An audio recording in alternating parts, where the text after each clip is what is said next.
Bonjour, et bienvenue à vous tous, sur la chaîne de Thor Odyssey.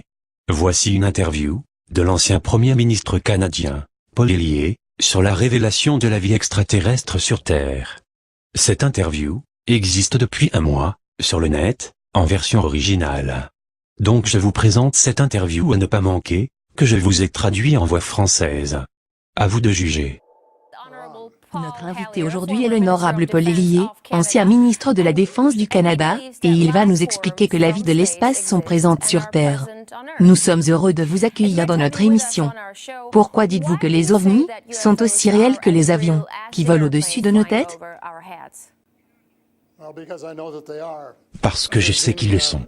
Le fait est qu'ils sont venus sur notre planète pendant des milliers d'années, et un des cas qui vous intéresserait le plus, si vous me laissez 2 ou 3 minutes pour y répondre. Pendant la guerre froide, en 1961, près de 50 ovnis ont volé en formation du sud de la Russie à travers toute l'Europe, et le commandement suprême allié en a été très préoccupé, et était prêt pour appuyer sur le bouton « panique » lorsqu'ils ont fait demi-tour vers le pôle Nord.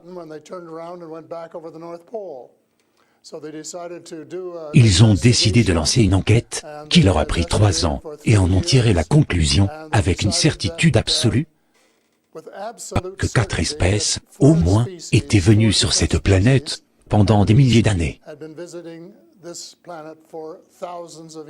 Nous avons une longue histoire avec les ovnis, et bien sûr il y a eu beaucoup plus d'activités durant les dernières décennies, depuis l'invention de la bombe atomique, et ils sont très préoccupés par cela et par le fait que nous puissions l'utiliser à nouveau, et parce que le cosmos est une unité et que cela ne nous affecte pas seulement nous. Mais tous les autres peuples du cosmos, ils ont très peur que nous puissions être assez stupides pour faire à nouveau usage des armes atomiques, et cela serait très néfaste pour nous comme pour eux.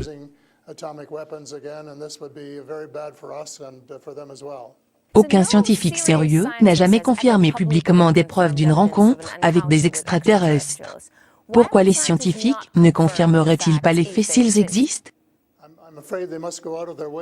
Je crains qu'ils ne doivent cesser de ne pas chercher à savoir. Même s'ils ne font que 10% des recherches que j'ai effectuées au cours des 8 années écoulées, ils devraient être aussi convaincus que moi. Cela peut leur prendre un peu plus longtemps s'ils n'ont pas de formation militaire, mais il existe tant d'ouvrages merveilleux qui relatent ces histoires et qui ont été authentifiés.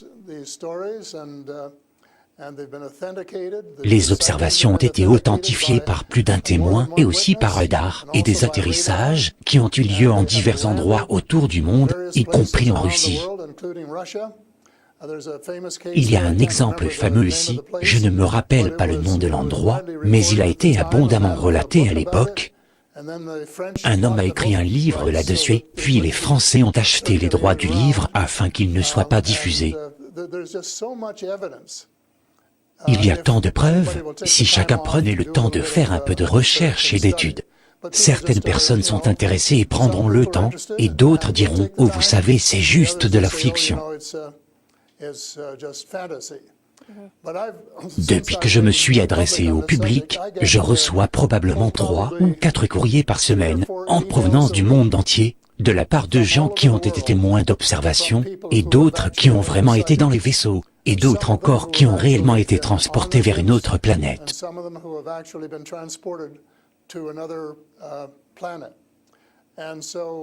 Cette information est top secret, dans le sens où les gouvernements n'en parlent pas, mais si vous écoutez les lanceurs d'alerte et les gens qui ont travaillé dans l'industrie, et qui savent ce qui se passe, il y a un tas d'informations disponibles, et cela ne prend pas beaucoup de temps pour y accéder.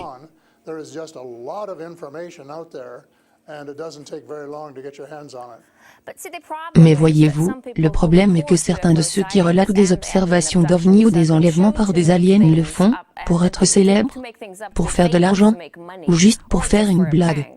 Comment séparer la fiction et les faits? Vous devez y passer beaucoup de temps pour trouver. Nous avons l'habitude de parler de séparer le bon grain de l'ivraie, et cela exige beaucoup d'efforts. Lorsque j'étais ministre, je recevais des comptes rendus d'observation, et lorsque nous le vérifions, à peu près 80%, 8 sur 10, n'étaient pas réels. C'étaient des observations de Vénus, ou de plasma, ou une douzaine d'autres choses. Mais il restait 15 à 20% pour lesquels il n'y avait aucune explication, et il s'agissait d'authentiques objets volants non identifiés. Une des conférences auxquelles j'ai assisté, c'était à Las Vegas, par un gars qui avait écrit un livre sur les accidents, et il en avait des douzaines, et beaucoup d'entre eux étaient très bien authentifiés, si bien qu'il était impossible de lire ces preuves et de ne pas arriver à la conclusion que ces véhicules étaient bien réels.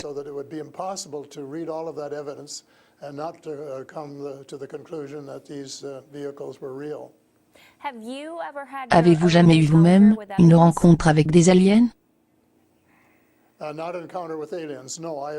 Une rencontre avec des aliens?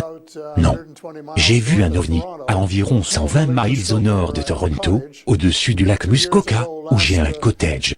Il y a 2 ans, durant Thanksgiving, en octobre, mon épouse m'a dit qu'elle voulait sortir observer les étoiles, alors, je ne suis pas un octambule, mais j'ai mis mon manteau et je suis sorti avec elle, puis elle s'est tournée vers le ciel, à l'est, et a dit « Il y a une étoile », et je me suis tourné dans cette direction, et j'ai dit « Oh, il en a une beaucoup plus brillante par là-bas », et elle a regardé, et nous l'avons observée, jusqu'à nous avoir mal au cou pendant environ 20 minutes, et c'était réellement un ovni, parce qu'il pouvait changer sa position dans le ciel, de 3 à 4 degrés en 3 ou 4 secondes.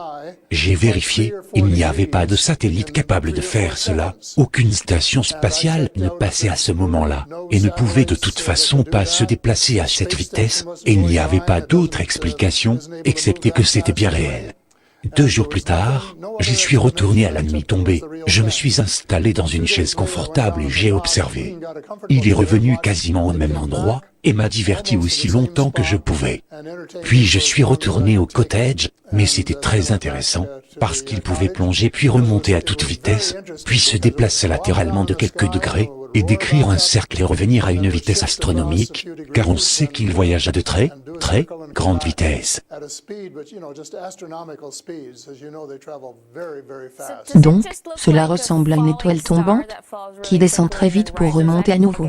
À quoi cela ressemble-t-il? Cela ressemblait à une étoile. Cela ressemblait à une étoile? Je ne sais pas si vous avez déjà lu la Bible, ou non, mais l'étoile de Bethléem était une des soucoupes volantes. Vous m'avez dit que les gens vous écrivaient du courrier, de 3 à 5 par semaine, qu'ils avaient été enlevés ou avaient rencontré des aliens. Vous disent-ils à quoi ressemblent ces aliens?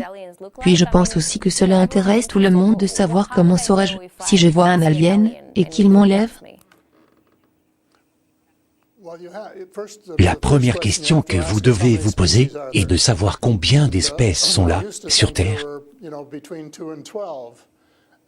Je pensais qu'il en avait entre 2 et 12. L'astronaute du projet Apollo, Edgar Mitchell, qui est venu à Toronto il y a quelques années et avec lequel j'ai dîné, était d'accord qu'il en avait entre 2 et 12, mais les derniers rapports, qui me sont parvenus de diverses sources, font état d'environ 80 espèces différentes. Et certaines d'entre elles me ressemblent au point que s'ils marchaient dans la rue vous ne les reconnaîtriez pas au passage. Ce sont ceux que nous appelons les blancs nordiques, et aussi les grands blancs, qui travaillaient avec l'US Air Force au Nevada.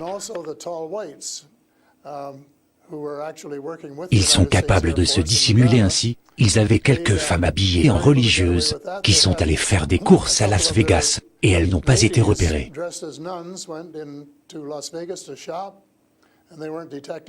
J'avais un ami qui a vu un de ces hommes dans la rue, il sait reconnaître la différence, et c'est ainsi qu'il l'a repéré.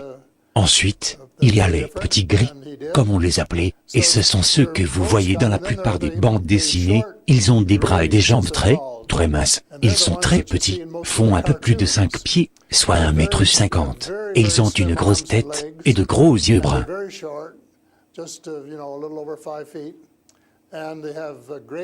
Mais il y a différentes espèces, et qu'elles sont toutes différentes. Si vous voyez les petits gris, vous sauriez immédiatement que vous êtes en présence de quelque chose que vous n'avez jamais vu. Mais si vous voyez un des blancs nordiques,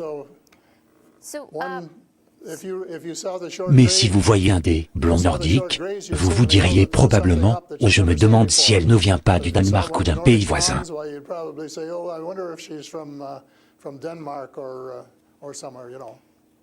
Donc, ces espèces que vous décrivez, sont-elles toutes différentes, en termes amicaux ou hostiles?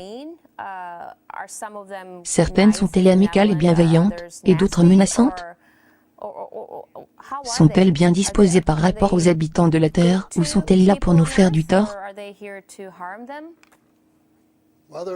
C'est une question à laquelle il est difficile de répondre, parce qu'ils ont des intentions différentes. Et peut-être que nous tous sur Terre, devrions avoir le même agenda, mais vous ne pourriez pas dire, par exemple, que la Russie, la Chine et les États-Unis aient tous le même agenda à chaque fois, parce que ce ne serait pas le cas. Je dirais que presque tous sont pacifiques et bienveillants, et veulent nous aider. Il peut y avoir une ou deux espèces qui ne sont pas dans ce cas. C'est une des choses sur lesquelles j'enquête en ce moment, de voir qui ils sont, quelles sont leurs intentions, et quels sont réellement leurs plans. Ne bougez pas, nous nous retrouvons tout de suite avec Monsieur Paul Hellyer, ancien ministre de la Défense canadienne, sur la révélation de l'existence des extraterrestres. À tout de suite. Nous sommes de retour avec Monsieur Paul Hellyer, ancien ministre de la Défense canadienne, sur la révélation de l'existence des extraterrestres. Ces créatures extraterrestres, d'où viennent-elles ou comment sont-elles arrivées ici, sur Terre? Elles proviennent de divers endroits. Pendant longtemps, je ne connaissais que celles qui venaient de différents systèmes stellaires, comme les Pléiades, Zeta Reticuli et plusieurs autres systèmes stellaires. Mais au cours des derniers mois, j'ai rencontré des gens qui m'ont informé qu'il y en a certains qui sont issus de notre propre système solaire, et qu'il y a des extraterrestres qui vivent sur une planète, appelée Andromède, qui est l'une des lunes de Saturne, et qu'il en a d'autres sur Vénus, et certains sur Mars, et qu'ils ont des contacts entre eux. Je soupçonne qu'ils en ont. Parce qu'il existe ce qu'on appelle une fédération de ces peuples, et qu'ils observent des règles. Par exemple, une des règles consiste à ne pas interférer dans nos affaires, à moins qu'ils n'y soient invités, et c'est une des raisons, probablement pour lesquelles nous n'en avons pas vu davantage, jusqu'à très récemment.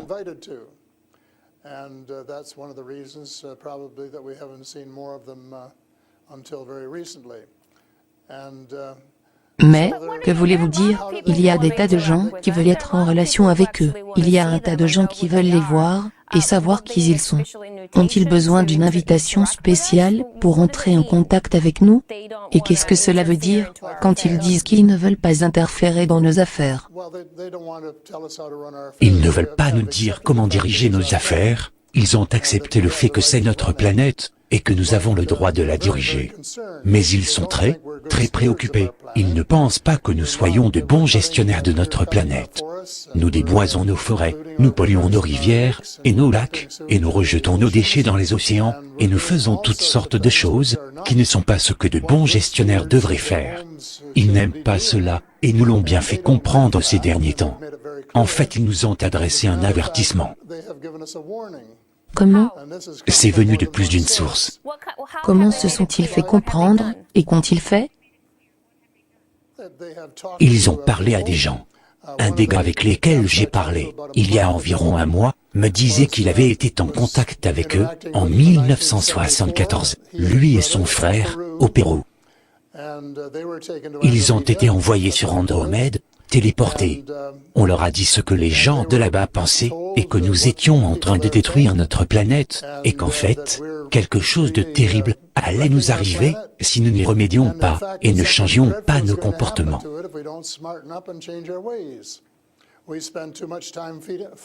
Nous passons trop de temps à nous combattre, nous dépensons trop d'argent dans les dépenses militaires, et pas assez à nourrir les pauvres et à nous occuper des sans-abri et des malades, et que nous polluons notre eau, notre air, et que nous faisons joujou avec des armes exotiques, thermonucléaires et nucléaires, qui ont des effets si dévastateurs, à la fois sur la Terre et sur d'autres régions du cosmos.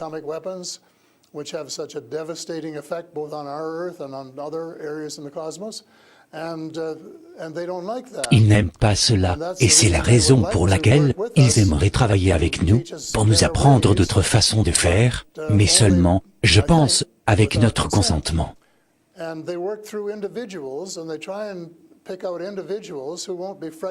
Ils agissent à travers des individus. Ils essaient et choisissent des individus qui n'ont pas une peur bleue d'eux, car ils peuvent très bien vous effrayer. Un des cas qui m'est familier est celui des Grands Blonds au Nevada, où un aviateur américain, qui travaillait avec eux, fut pris d'une peur bleue, et l'un d'entre eux, Charles Hall, sauva la fille d'un des hauts gradés des Grands Blonds, et en conséquence devint un ami de la mère, et dès qu'ils se sont fait confiance les uns les autres, ils ont noué une merveilleuse relation. Il a écrit un livre là-dessus, intitulé « Hospitalité millénaire », qui raconte comment vous passez à travers ces stades, d'avoir une peur bleue, puis, lorsque vous établissez des rapports de confiance et une relation durable,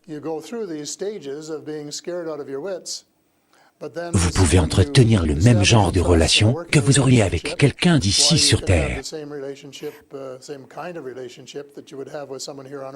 Mais voilà ce que je pense. Si vous révélez leur présence, ce qui n'est clairement pas ce qu'ils veulent, parce qu'ils se cachent, pourquoi n'avez-vous pas peur des répercussions? Vous affirmez à l'évidence qu'ils sont ici, parmi nous, en me décrivant toutes les espèces qui existent.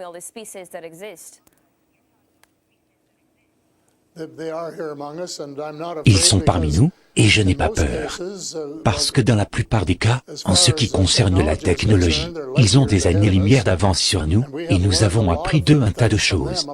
Beaucoup de choses que nous utilisons aujourd'hui proviennent d'eux, vous savez, les lumières LED, les puces électroniques, les gilets en Kevlar et toutes sortes de choses issues de leur technologie. Et nous pourrions en avoir beaucoup plus encore.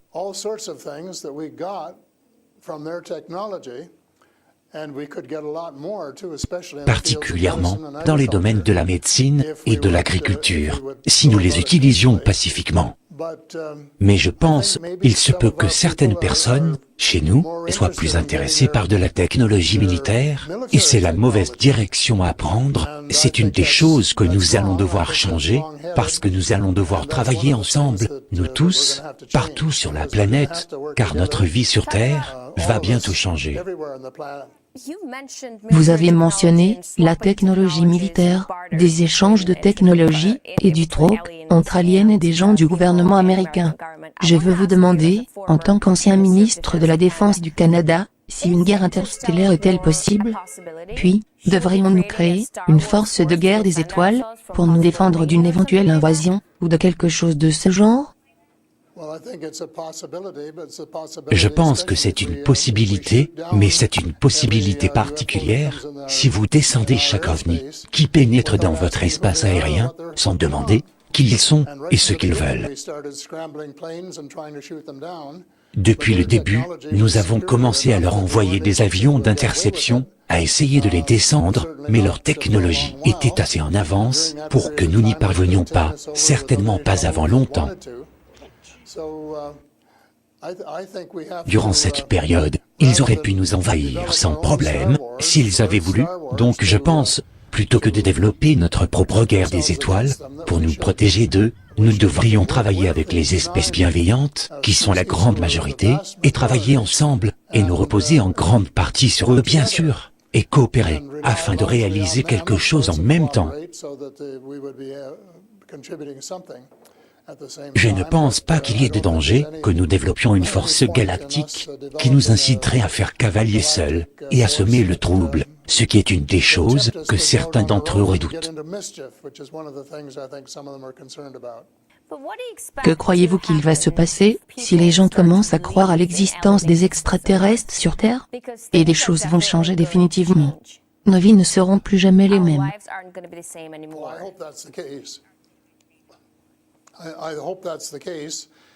J'espère que ce soit le cas. Je suis absolument pour la divulgation totale, et je vais faire fortement pression en faveur de la divulgation totale dans le livre que je suis en train d'écrire. D'en donner certaines raisons sur des choses que nous devons réellement savoir, et que nous avons le droit de savoir. Notre avenir en tant qu'espèce, et par là j'entends toutes les espèces du monde, est potentiellement en danger si nous ne comprenons pas ce qui se passe, et si nous ne travaillons pas, pour essayer de rendre la vie plus vivable pour nous tous et si nous ne travaillons pas également avec nos voisins d'autres planètes.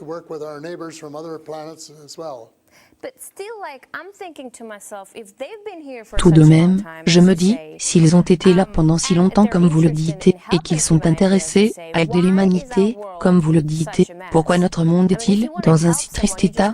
Et si vous voulez aider quelqu'un, vous l'aidez simplement, vous n'attendez pas que quelqu'un vous demande de l'aider, non? Je pense que les parents disent parfois à leurs enfants, voilà ce que vous devriez faire, mais cela ne veut pas dire que les enfants vont le faire, n'est-ce pas? Le cosmos est basé sur le libre arbitre. Nous avons le choix de faire des erreurs, ou de faire des choix erronés, et je pense, ce qui préoccupe certains d'entre nous, est que nous ayons fait trop de choix erronés, et pas assez de bons choix.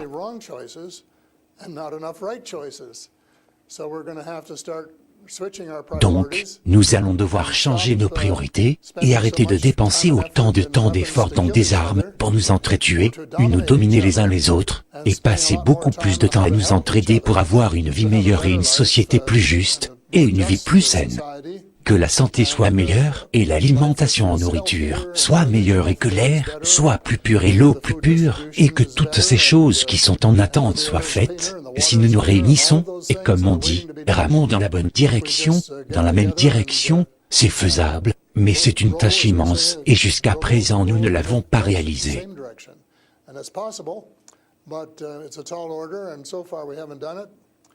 Ma thèse est que nous devons le faire, nous devons nous y atteler dès à présent.